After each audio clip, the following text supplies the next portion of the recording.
Welcome to this episode of the Modern Alpine Home series. Today we're going to discuss foundations. Let's get into it.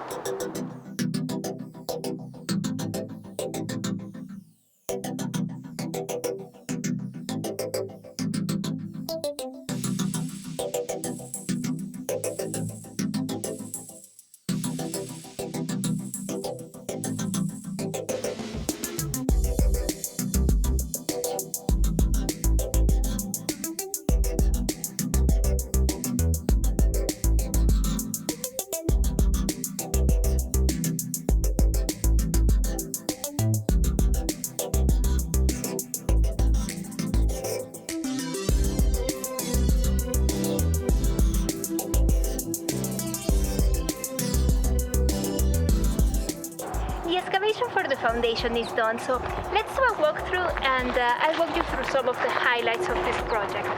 So if you're familiar with it, right now we are in what's going to be the tiny house, and then as I am walking this way, I'm getting into the carport area, and then over here we are at the main house. It starts about here. So the first peculiarity of building in the mountain is that we're going to use step footings. What that means is that the footing is going to be right at this level for most of the house, and then right here towards the front of the house, it drops about 4 feet and it continues going to the front of the house. Now, as we keep going, notice that for one thing, everything is pretty well compacted. And there was a lot of work to get this done right. The excavator came with some laser machines to measure the grade. And the other thing was the corners of the house. You're going to see like these pink flags right here and also right there, and in many areas of the house. Those are the corners. Those were also measured with laser. And then the house ends right there. And right here what we have is a big retainer wall because the outdoors kitchen is going to be up here. And the final thing to mention is the soils engineer. So right now we're waiting for the soils engineer to come.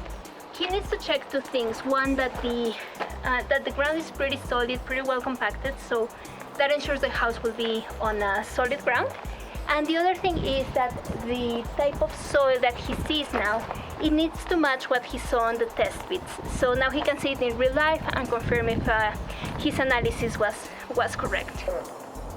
Foundations day 1. So the crew began working yesterday. They drew the outline of the house, and we got here very early this morning to make sure that all the measurements were according to plan, and they were.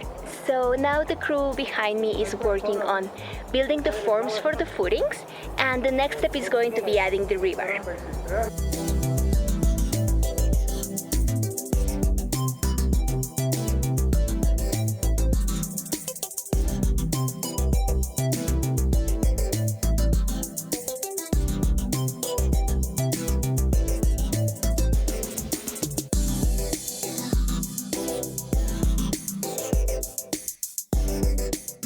Foundations day 2.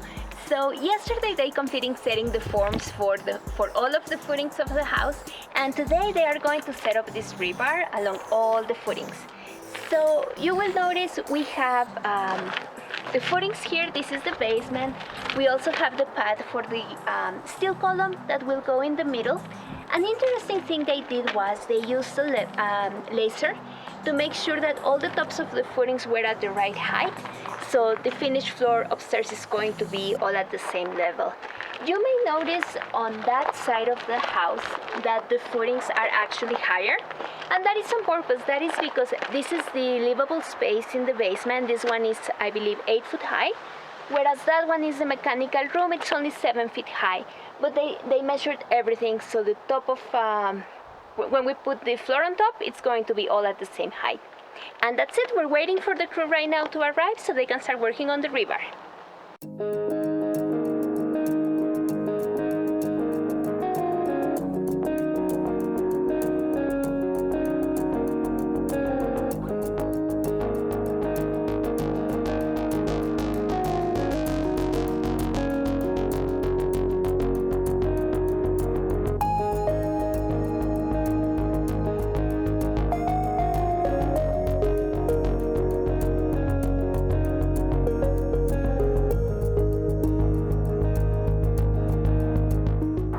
Here at the Mountain House we have two types of footing. The first is this kind of stepped footing where there's no continuity between the upper level to the lower level footing. The way we end up bracing these walls is by running a horizontal rebar along the stem walls and maybe some 45-degree rebar to better hold the structure together. The second type of footing we have is the waterfall type footing. And you can actually see that here. This is a retainer wall, so the reason the engineer specified for this, that's the reason why the engineer specified for these footings to be continuous. So as you can see, the rebar comes in and then continues onto the bottom footing. And so this is the waterfall type footing that we're going to have, and it's the only location that we're using it. Now, this retainer wall is perfectly assembled, but there was an issue with it. It was built with rebar number 5 and it should have been number 6, which is thicker. So thankfully the structural engineer, he can come up with solutions so you don't have to redo the whole thing. One option was to replace some of the bars with rebar number 6 or maybe add additional bars in between. He's going to come up with the design, but thankfully we don't have to rebuild everything. We have to make one adjustment to this footing. That's because you can see the plant right there, it's marking the grade. And you need to excavate at least 2 feet to get to solid ground. So this had to be actually lower than originally designed. And one of the solutions, well actually the probably solution is that this footing may need to grow about 1 feet or 2 this way in order to retain the additional dirt.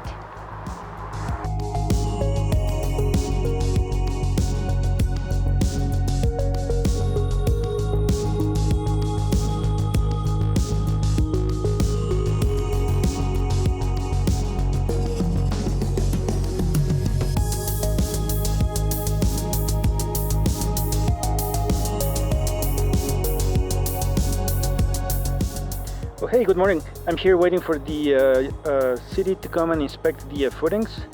This is kind of our first time, so I'm kind of nervous a little, but this should be kind of fun. I hope that we will make it through, no problem.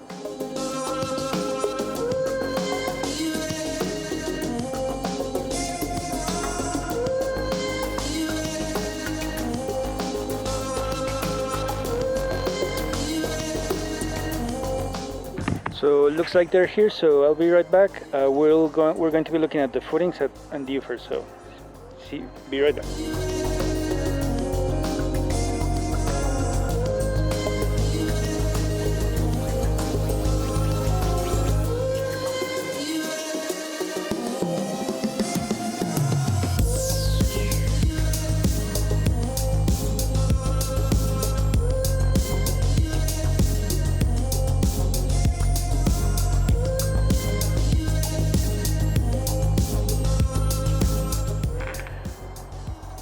So the inspector was happy with everything that he saw. It was very beneficial to get the letter from the engineer, so we're excited to get this first inspection taken care of.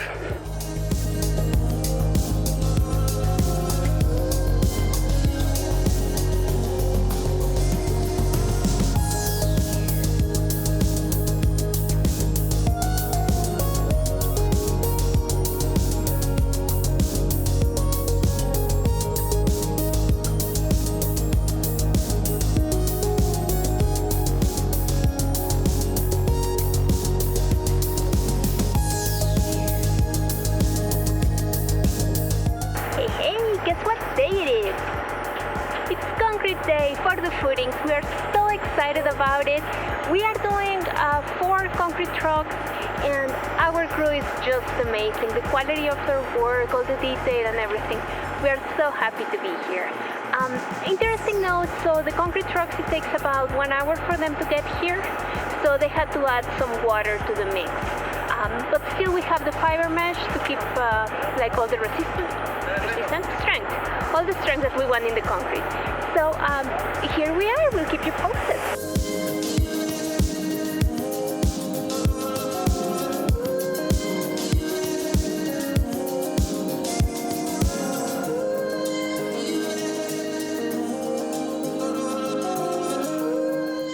And the footings are finally done. That's the first big milestone of this foundation. Thank you for watching all the way through. It really helps us with the YouTube algorithm. If you wish to help us even further, please like and subscribe. And we'll see you in the next one.